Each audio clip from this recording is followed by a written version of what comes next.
Unlike North Korea, South Korea with Squid Game is living in a land of democracy.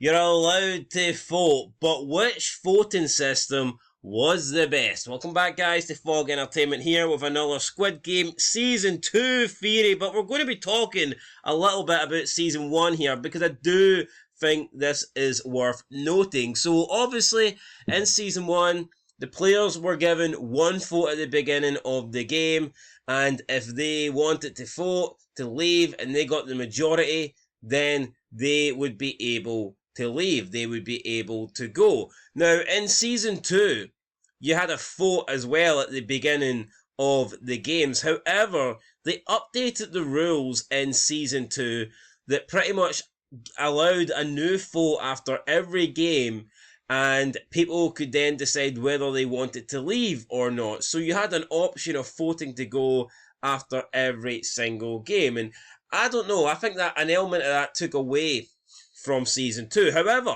you've got to factor in as well, in Season 1, they were told that if at any time, if the majority of players wanted to leave, then they could and the games would end. So when you actually think about it, in Season 1, they were kind of given the same option as they were in Season 2.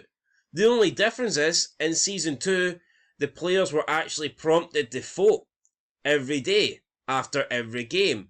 But in Season 1, there was just one vote at the beginning and then that was it. However, we're led to believe if more than 50% of the players in Season 1 decided to quit at any time, then the games would have ended.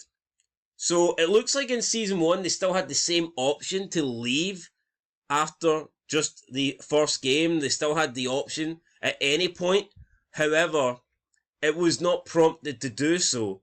Therefore, it was probably less likely to happen. But anyway, we asked which was better, one vote to leave after Game 1 or voting to leave after each game, Season 2. And after 48 votes, 73% are saying one vote was better, 27% are saying vote after every game.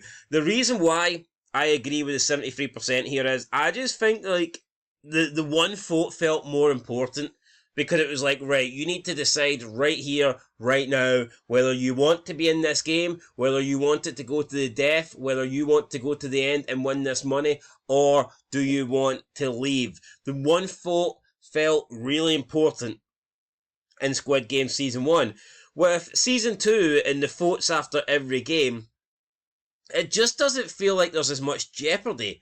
And the players even acknowledge that. A lot of the players continue because they're claiming that they're only going to play one more game and then they're going to vote to leave.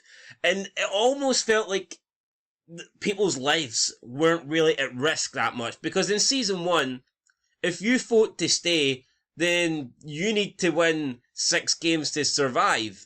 In Season 2, if you vote to stay, then you can just survive the next game and leave. So, yeah, it didn't feel like in Season 2 there was as much risk for the players in their votes. Therefore, the vote didn't seem as important because A, there was less risk, B, there was a lot more votes, and C, it's like you've also got votes you got votes after every game, so the voting scenes just kind of became repetitive. And I get it, look, some characters, some players changed their votes, and that makes it a little bit different, but I just felt like the voting scenes were probably too much. I don't really like the idea, but like, I get it, they were trying to use voting, I think, to show that people were, maybe turning from a protagonist to an antagonist, trying to build tension between the groups with the different voting techniques after each game.